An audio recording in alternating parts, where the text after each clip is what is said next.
Bismillahir Rahmanir Rahim. In the name of Allah, the Beneficent, the Merciful, I praise Allah, the Creator of the heavens and the earth, and I send peace and blessings to all of the prophets from the beginning of time. From the time of Adam, alayhi salam, to Noah, to Abraham, to Moses, to Jesus, to Muhammad, peace and blessings be upon him, all those righteous ones who walk the face of the earth. And I begin with the greeting words of the righteous.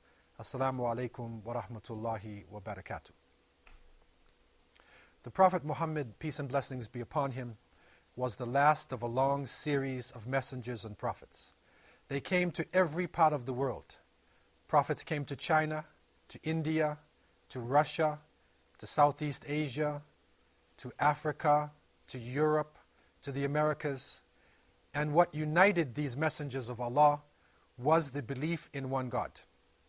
But the final Prophet Muhammad, peace and blessings be upon him, not only confirmed Tawheed, he not only confirmed the unity of belief, but he also confirmed or developed the unity of people themselves.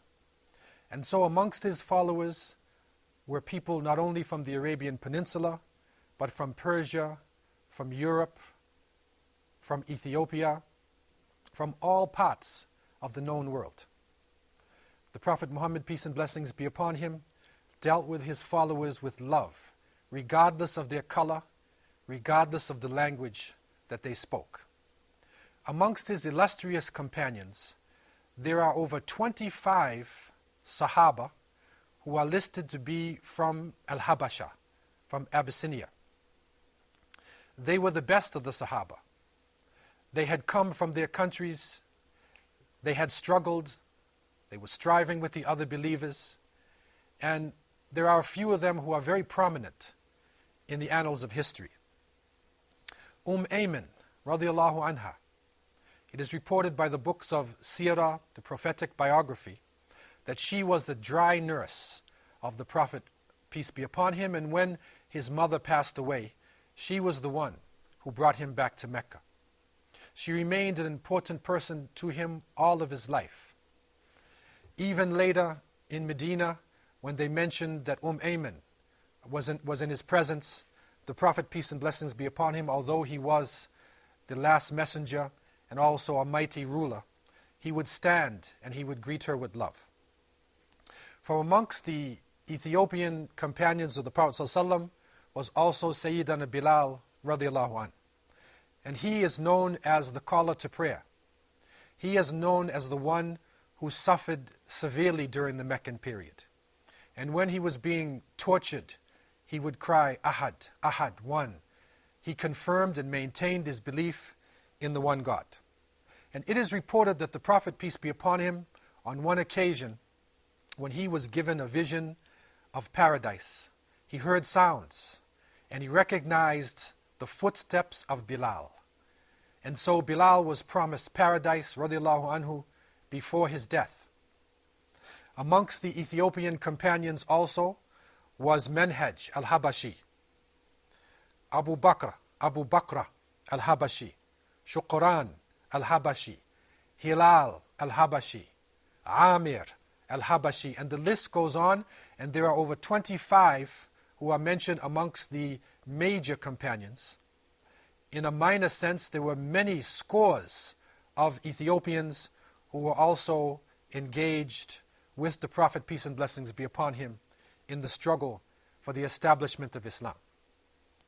During the rule or the Khilafat of Umar ibn al-Khattab radiallahu anh, the second caliph, it is reported that activity was going on in the Red Sea, in the islands just below Jeddah. And it is reported that Umar ibn Khattab radiallahu anh dispatched an expedition to the coast of Jeddah in order to see what was happening and, if possible, to give dawah to the people they found on the islands in the Red Sea. When they returned, Umar remembered the saying of the Prophet, peace be upon him, who has said, "Leave the Abyssinians as long as they do not interfere with you." And so, based upon this understanding of the important role that Al-Habasha had played in the early times, and the sayings of the Prophet, peace be upon him, Umar ibn Khattab and the early Khulafa, the leaders of Islam, never sent any military expeditions into Ethiopia or in that region. What actually happened was a natural relationship between the merchants coming from the coast near Jeddah and southern Arabia and going across into the Horn of Africa. The books of history report, especially during the Umayyad period, that large numbers of people crossed the Red Sea. They crossed into the Horn of Africa, and they established business ports in the eastern side of Africa and also on the Dahlak Islands. We find reports given by the Umayyads and then later on by the Abbasids during their rule of Islam. We find information showing a brisk trade that was going on, especially on the Dahlak Islands and in a place known as Zayla. The companions of the Prophet, peace be upon him, entered into Ethiopia. And these are the first real reports that we get about Islam coming into this region since the time of An-Najashi, the great emperor of Ethiopia.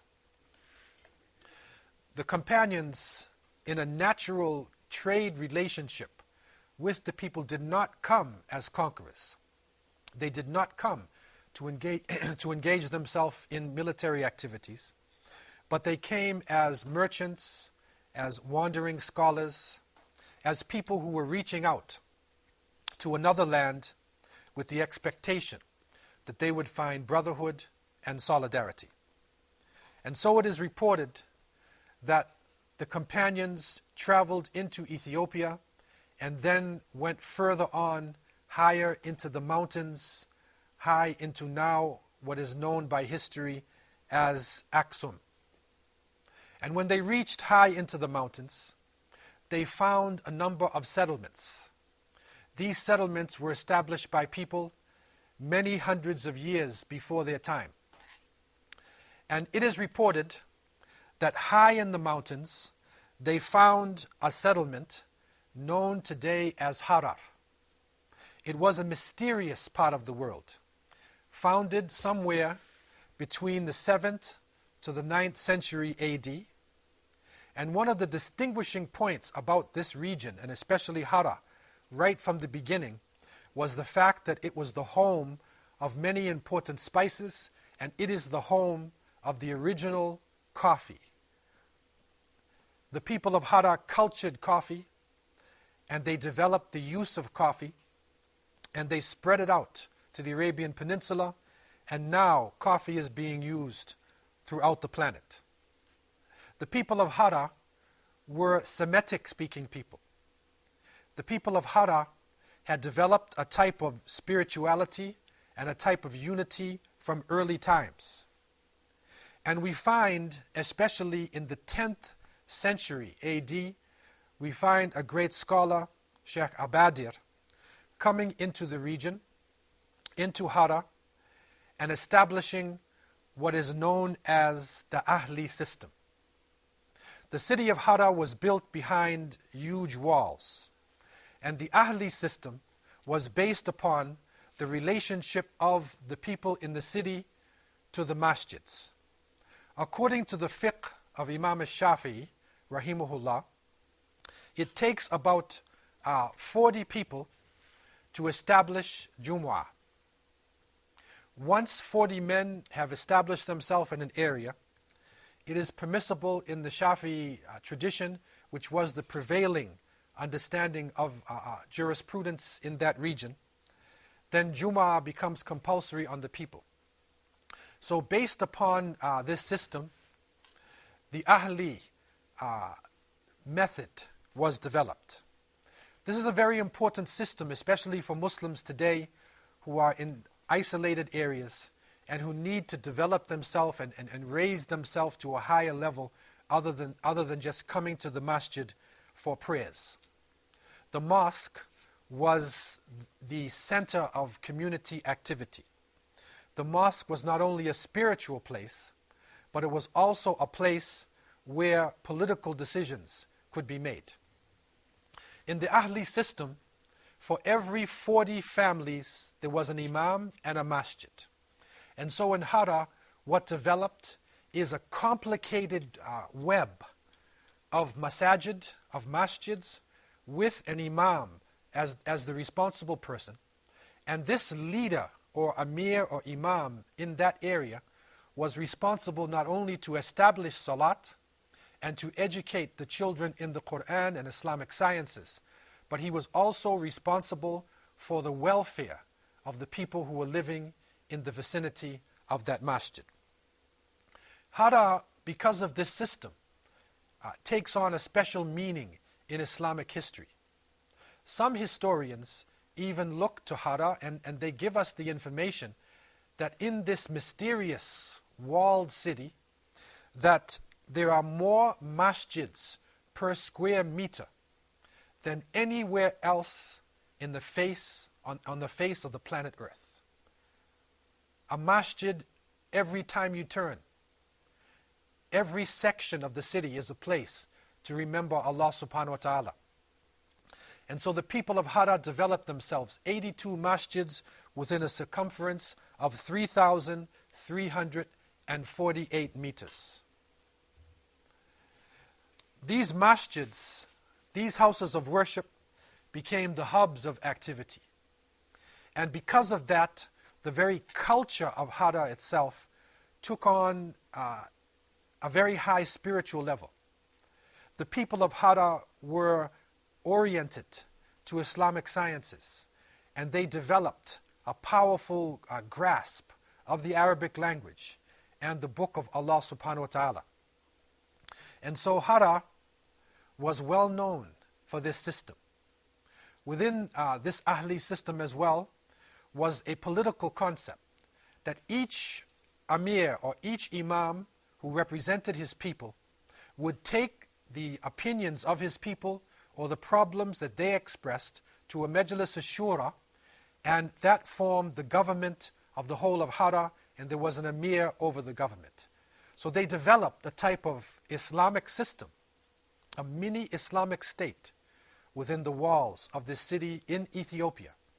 And there they were able to come together to know each other not only as people who prayed, but also to know the subtleties of each other's families, to know the needs and the wants, and to always pray for each other in times of difficulty. Let us take a break and come back after a few moments to discuss more about the mysterious city of Harar.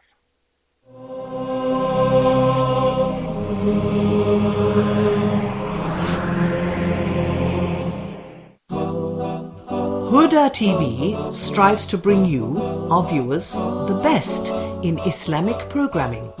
Please send your comments and suggestions to feedback@huda.tv.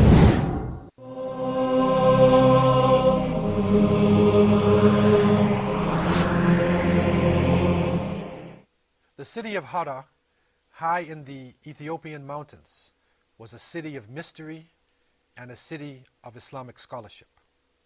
It is not so well known to the greater world, but it is an important jewel for Muslims and for the history of this planet. What is interesting about this city is that it is also known as a walled city, as a forbidden city. And some sources even say it is the fourth most protected city in Islamic history. It was surrounded by an imposing wall. This wall was developed and established in order to keep out the wild beasts that prowled around in the evening in Ethiopia, and also to protect the people from the roving nomadic tribes and for the large armies of enemies who would appear. It is also important to understand that the city of Hara became a city of scholarship and a city of spirituality. Hara itself, because of the use of new technologies, was able to develop a type of Islamic learning that was not found anywhere in the northeast part of Africa. For the people of the Horn of Africa, Hara was a type of Mecca of knowledge. Hara was a forbidden city. Hara was a mysterious city. And above all, it was a city of high spirituality and scholarship. It is reported that up until the 19th century, no non-Muslim ever stepped foot in Hara itself. The city was completely developed and completely organized along Islamic lines and focused upon high spirituality. In 1854, Sir Richard Burton, disguised as a Syrian Muslim, speaking the Arabic language, came into Hara. He found a city with a beautiful climate. He found the people steeped in Islamic tradition and coming from different nationalities. He called it the Timbuktu of the East because Hara was blessed with great scholarship.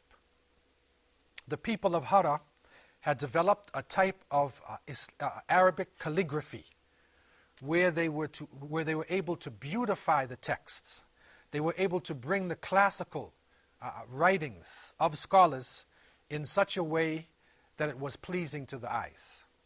And it is reported that the textbooks from Hara were sought after by the great rulers in the Islamic world, and the Ottoman sultans way up in Istanbul would always ask for the Quran or for the texts of the scholars from the people of Hara. Today in this region, there is a collection of Sharif Abdullah Ali, which has brought forward the beauty and the importance of the Arabic texts. And so we find texts dealing with different subjects. We find the tafsir, the explanation of the Quran. We find hadith, great books of the sayings of the Prophet Muhammad, peace be upon him. We find classical books in Islamic jurisprudence. We find the writings of great poets. We also find books on geography, mathematics, on philosophy. We find that the people of Hara were able to bring in understanding from different parts of East Africa, record it in the Arabic language, and make it available for not only the people of their region, but the travelers and the scholars who passed through their area. Hara was recognized for the beauty of its architecture. Hara was recognized for the houses developed where the niche was put into the wall, where porcelain from China was being used by the people over 1,000 years ago, where high culture was found amongst the Muslim people living in that region. Before Nairobi and Addis Ababa, Hara was the most significant city in northeastern Africa and the Horn of Africa. Hara, you could say, was the jewel of the East. Hara was a place that the people had tried to reach from many parts of the world, but few were able to make it through the Ethiopian highlands, through the hostile tribes, and through the terrible wild animals that stalked the land. But those who made it to Hara found a beautiful culture, and they found not only scholarship, but they found basket weaving. They found beautiful clothing. And surprisingly enough, they even found the smallest coins in the world.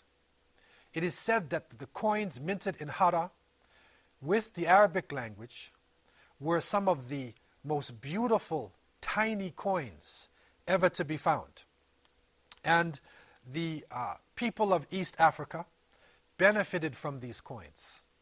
The people of other parts of the world eventually would find this tiny coin with La ilaha illallah on one side, which is there is no God but Allah, and Muhammad Rasulullah sallallahu on the other side, written in such a tiny way that you need to have a special lens in order to read this. Imagine, this was being done over 800 years ago in the mysterious city of Hara.